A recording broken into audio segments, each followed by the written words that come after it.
I really like boats. I was a captain of a patrol boat in Australia for the Fisheries Department, and I've sailed halfway around the world. And as a diver, I use boats a lot too. So I designed this boat that was very effective. And I thought, well, I've created this neat little boat that's mass-produced, and a lot of people are buying it, and a lot of people that have never had a boat before. So I thought, I need to put a better propeller on it.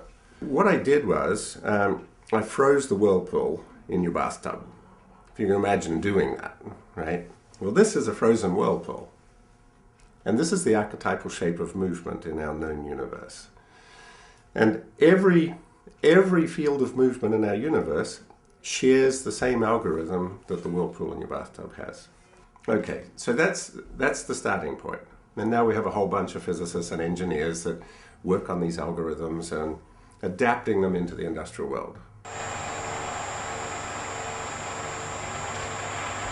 And once I had a propeller, then I had fans, and then I had pumps, and then I had these things. And so on and on. It's once you get this, it's really simple. We've made some of those Lily impellers that you've seen. We've made a lot of heat exchangers. We've made small prototypes for our wind blade, like turbine designs. Some pump pieces, impellers. Pretty much all of those organic shapes that you guys have already seen, the Lily and everything else, we've built all in here. Now, if you take this pattern and once you've got the algorithm and you grow these shapes, they actually open up and they turn into things that look like this, which is now a tidal or a wind turbine. If you keep growing them, they fold around themselves and they turn into something that looks like this. We call this our tulip pump. That's actually a pump.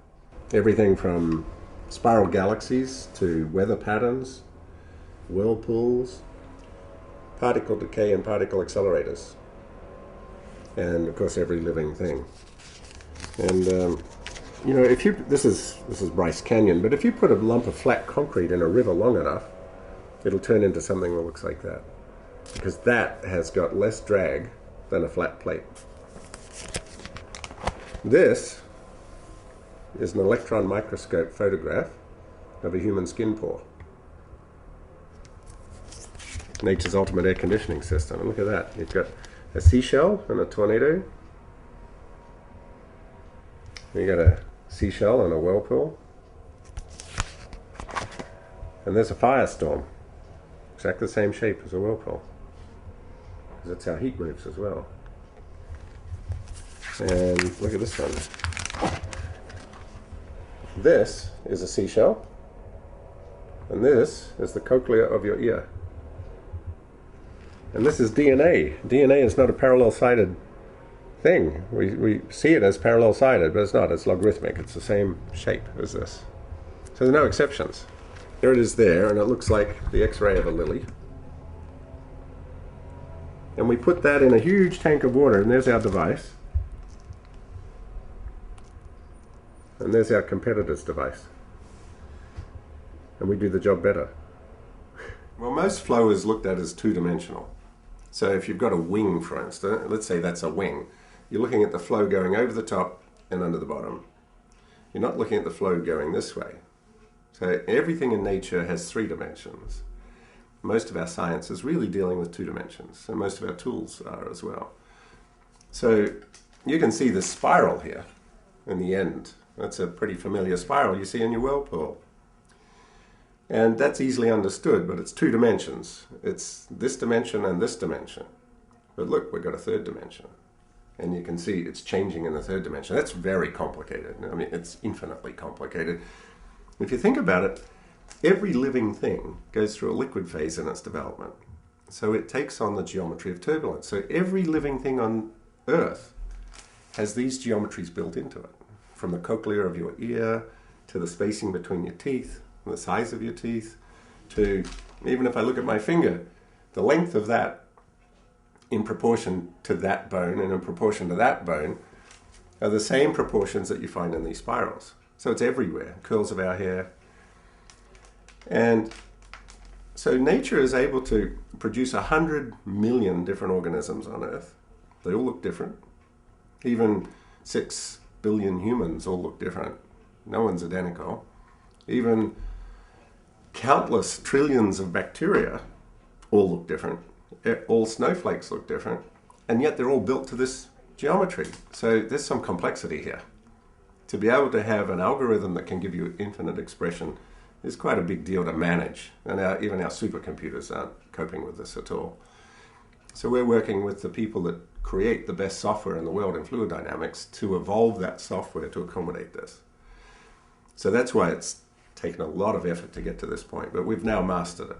We know what we're doing with this. So I think the world must change to this type of thinking, otherwise it's all over. I don't think there's any doubt about that. Humanity cannot keep going down the track it's going down. We're running out of water, we're running out of energy, we're running out of atmosphere, we're running out of ocean. The ocean's getting acidic. 90% of the pelagic fishes of the earth have gone in the last 25 years. More than half of all our forests. We cannot do that. We have to have a fundamental remake of pretty much everything we do. And the whole energy thing, energy demand is escalating. China and India are wanting energy. They're going to be demanding energy at least at the level that the Western world is using it. It's not possible. We don't have those energy resources. Even if we do everything we can to put in wind turbines and solar, we cannot keep up with just even the growth, let alone replacing polluting power stations, which we really need to do for our own survival. So what on earth can we do? Well, there is one teacher, and that's nature, because nature is clean, green, and sustainable. And it manages to run all of these systems on Earth without destroying itself. In fact, life thrives on nature's systems. That's what we have to model. We must get back to that kind of thinking. Not in go back 200 years and drive horses and carts, but to really take nature as the ultimate master scientist. Leonardo da Vinci said, if you don't copy nature, you're wasting your time. Right? So here is the most profound, incredible teacher that we could possibly even imagine. Billions of years of research and development and an unlimited budget. Trillions and trillions and trillions of experiments. And so that blueprint and that model is all there for us to use. It's really quite straightforward to reinvent the industrial world, because all that I'm doing is copying nature. This is how nature does it.